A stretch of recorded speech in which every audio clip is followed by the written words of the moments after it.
Welcome to the cabin. We built this cabin this summer. It took us about a month and a half to get it built. It came from a pre-cut kit with instructions. We were able to put this together in just under 2 months. We got all the pieces in May, and by July it was done. We spent our first night out here around the 4th of July. This cabin is made of hemlock primarily.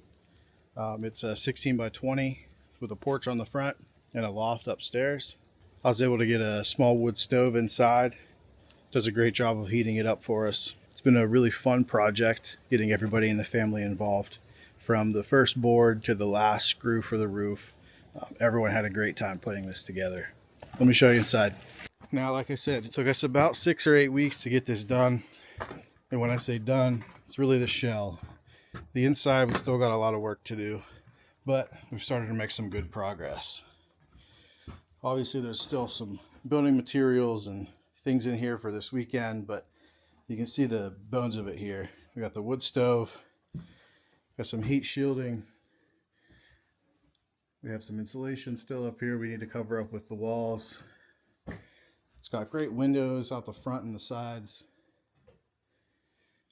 The loft is up here.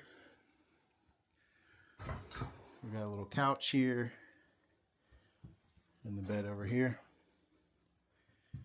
I've spent some time building this shelf unit here. We're going to work on putting a top on it this weekend.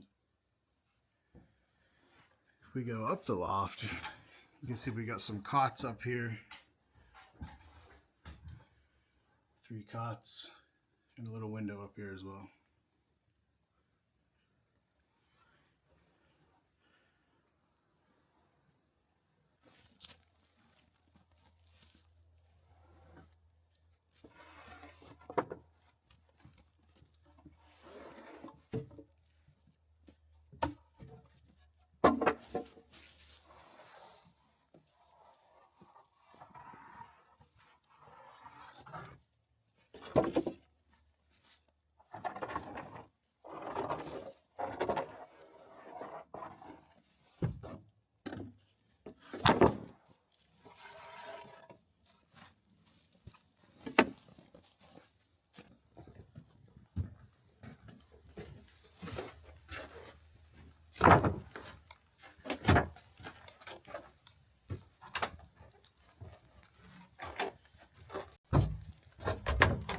Got a 12-footer coming in. I think probably right about here.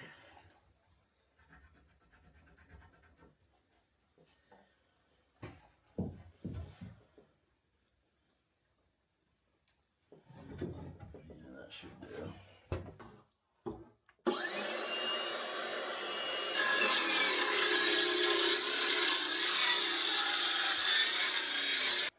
So this will be the back. Let me see. So these tongue and groove. So it's just not enough. So I have another board out there. But even then, we cut that one to this length. We're not going to have enough for the full width. Yeah, I mean, I could just do this. I mean, ultimately what I want to do is do a slab. Like a live edge slab, and I have one down there. So I'll take this one out, cut that board to this length, and then we'll just use this board as a runner on the underside for each of these, and then we'll just set it down. Why don't you recharge your battery? That's the one I left out here.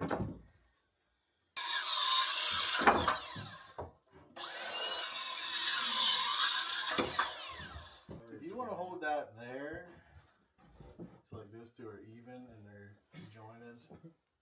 You pieced it. I have them both. I'm going to do one here and one here, but I got to get my...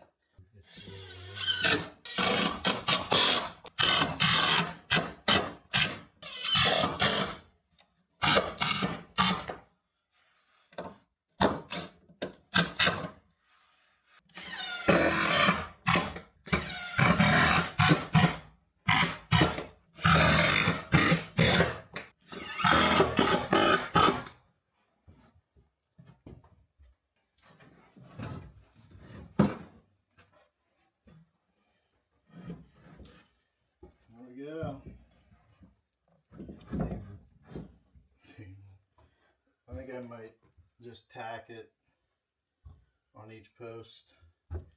That way it's not bumpable.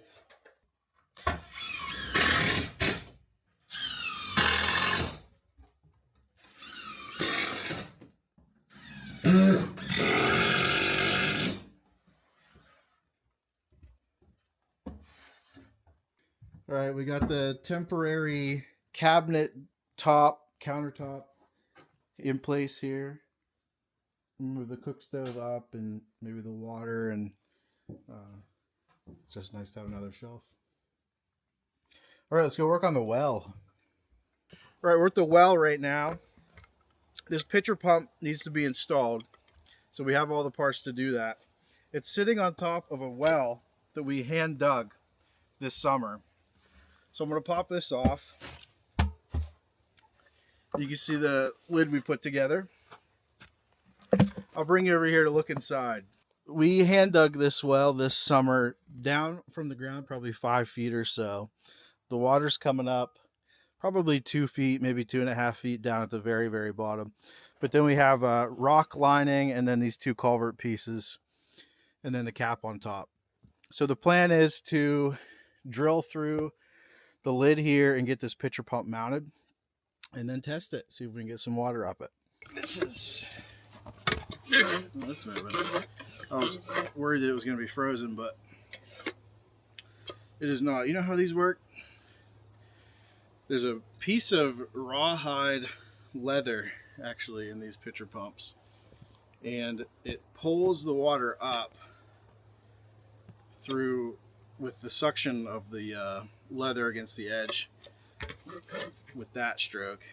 And then there's a valve right here that once you get it up and push it back down, the valve shuts, so it holds that compressed water in there.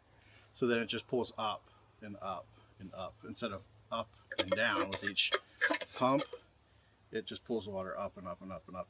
But with these, sometimes you need priming water, which is why this is sort of funnel shaped. So you have to get water into this cavity first to get that first pull. Part of the project here, the only blade that I have is a 1-inch.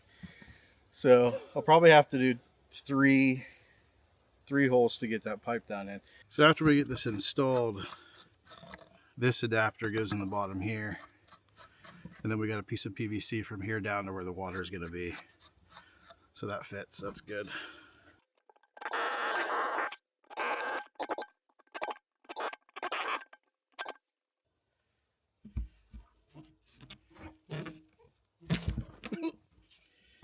Easy.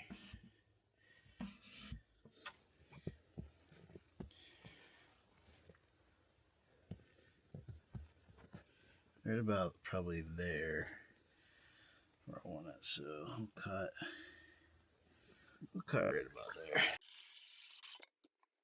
We'll put this in.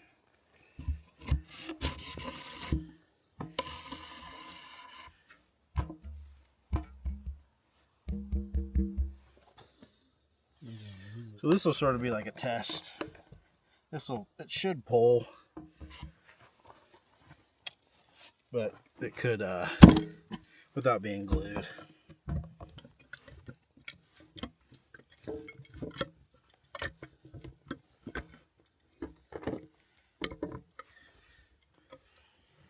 Didn't anticipate too that adapter is going to make it sit a little bit proud, but maybe we can just shim it underneath.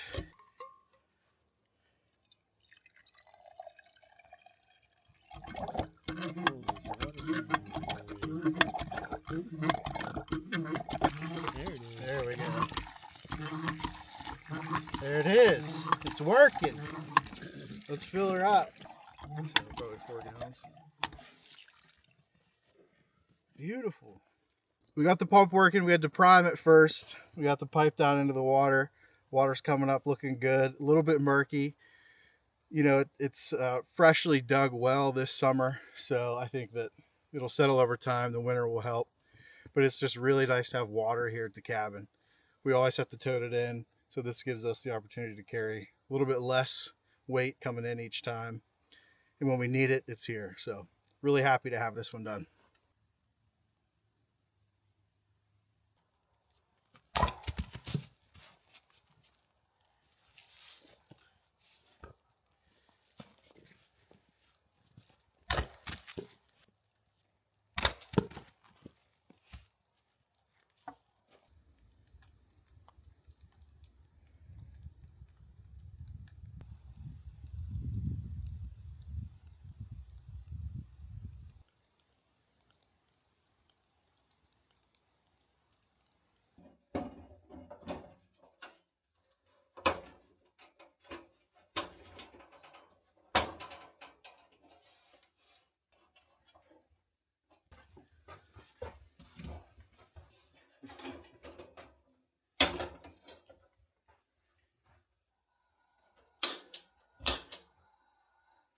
Just got it, Doug. Just cut the rod.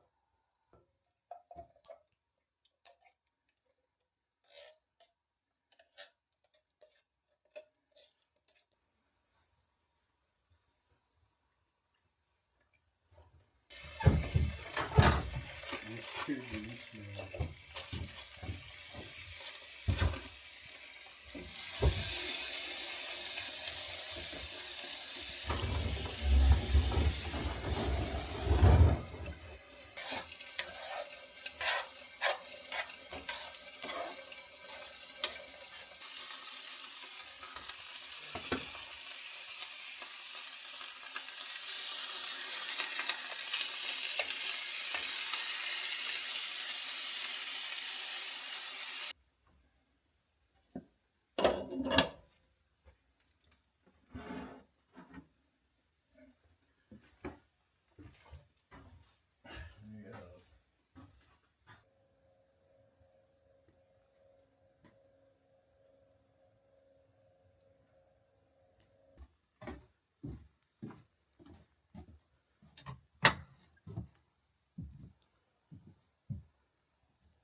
Well, it's morning here at the cabin. We got a lot of great things done this weekend at the cabin. It's a great trip. I'm excited to do more winter trips like this out here at the cabin. But we're going to get finished up, packed up, and out of here.